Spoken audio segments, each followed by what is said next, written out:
সরকার একদিকে বলছে যে আমরা অতীতে ফিরে যেতে চাই না, কিন্তু আবার সংসদের প্রশ্ন তুলছে যে মুক্তিযুদ্ধ প্রশ্ন যদি পরিষ্কার করে তারা, তাহলে তাদের রাজনীতি করা সহজ হবে। আপনার কাছে কি মনে হয়? আমি মনে করি না যে মুক্তিযুদ্ধের যে কোনো ইস্যুই এটা অতীত।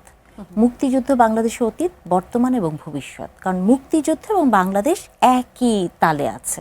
সো রাসেল যেটা বলছেন যে অতীতমুখিতা, প্রধানমন্ত্রী যে কথা বলেছেন যে আমরা অতীত নিয়ে এত আলোচনা করব না, আমি প্রিটি শিওর প্রধানমন্ত্রী অতীত মানে মুক্তিযুদ্ধকে বলে নাই। প্রধানমন্ত্রী এমন একজনের সন্তান, হ্যাঁ, তিনি মুক্তিযুদ্ধকে অতীত বলতে পারেন না। অতীত মানে হচ্ছে, মানে আমি বলতে চাই যে মুক্তিযুদ্ধ বাংলাদেশে যেমন অতীতে ছিল, এই প্রসঙ্গ উঠবে, জামাতের ভূমিকা নিয়ে উঠবে, বর্তমানে উঠছে এবং ভবিষ্যতে উঠবে। রাসেল একটি কথা বললেন যে সকল ভুলের জন্য জামাতে ইসলামী বলেছেন যে তাদের অতীতের ভুলের জন্য। আপনি কি মনে করেন যে ভুল এবং অপরাধ এক জিনিস?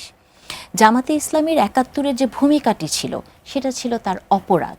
হ্যাঁ, জামাতে ইসলামী ভুল বহুবার করেছে। জামাতে ইসলামী যখন বললেন যে বহুবার ক্ষমাও চেয়েছে। আমি শেষ করি যে জামাতে ইসলামী যখন পাকিস্তান হয় তখন তারা ভুল পথে হেঁটেছে, তারা পাকিস্তান চায় নাই। জামাতে ইসলামী যখন বাংলাদেশ হয় তখন তারা বাংলাদেশ চায় নাই। কিন্তু বাংলাদেশ হওয়ার পেছনে যে ঘটনাগুলো ঘটেছে, এই যে কত গণহত্যা হয়েছে, এখন ২৪-এর গণহত্যা নিয়ে তারা অনেক কথা বলেন, তারা ফ্যাসিজম নিয়ে কথা বলেন, কিন্তু আপনি যখন ক্ষমা চাওয়ার ব্যাপারে অথবা আপনার অপরাধ স্বীকার করার ব্যাপারে খুব সিলেক্টিভ হন, ৭১-কে যখন আপনি ভুল বলেন, তখন আমি মনে করি যে ৭১-এ জামাতে ইসলামী ভুল করে নাই, জামাতে ইসলামী অপরাধ করেছে এবং সেই অপরাধটা তাদেরকে স্বীকার করতে হবে। এখন জামাতে ইসলামী যেটা সমস্যা হয় যে আপনি দেখবেন মুক্তিযুদ্ধের প্রসঙ্গ তুললেই জামাতে ইসলামী এক ধরনের অন্য ধরনের প্রসঙ্গে চলে যায়, এবং আমি ওইটাকে ওই রাজনীতিটাই দেখি যে সংসদের ভিতর যেটা হয়েছে যে স্লিপ অফ টাং বলা হয়েছে, যে কথাটা আগে অনেক জায়গায় বলেছি যে একজন বলেছেন তার বাবা মারা গিয়েছেন, পরে তিনি ক্ষমা চেয়েছেন। কিন্তু দেখেন, এটা যদি আপনি বলতেন যে আমার আব্বা হার্ট অ্যাটাকে মারা গেছেন, ধরেন বাজেটে স্বাস্থ্য খাত নিয়ে আলোচনার সময়, তাতে কোনো সমস্যা ছিল না, যদিও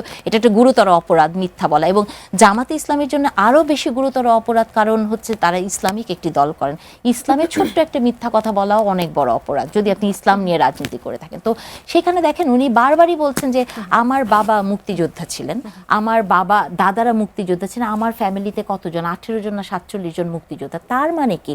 তার মানে তার ব্রেইনের ভেতর ওই জিনিসটা কাজ করছে যে মুক্তিযোদ্ধা এবং জামাতে ইসলামী, তার মানে এটা বললে সে একটি রাজনৈতিক ফায়দা লুটতে পারবে। তো সেই জায়গা থেকে সেই কথাগুলো বলেছে। তো আমি যে কথাটা বলতে চাই যে মুক্তিযুদ্ধ বাংলাদেশের কোনো ইতিহাস না, বাংলাদেশের কোনো বর্তমান না, অতীত না, ভবিষ্যৎ না। বাংলাদেশ এবং মুক্তিযুদ্ধ একই সূত্রে গাঁথা। যতদিন বাংলাদেশ থাকবে মুক্তিযুদ্ধের প্রসঙ্গ উঠবে এবং সেটা জানতে চাইবো যে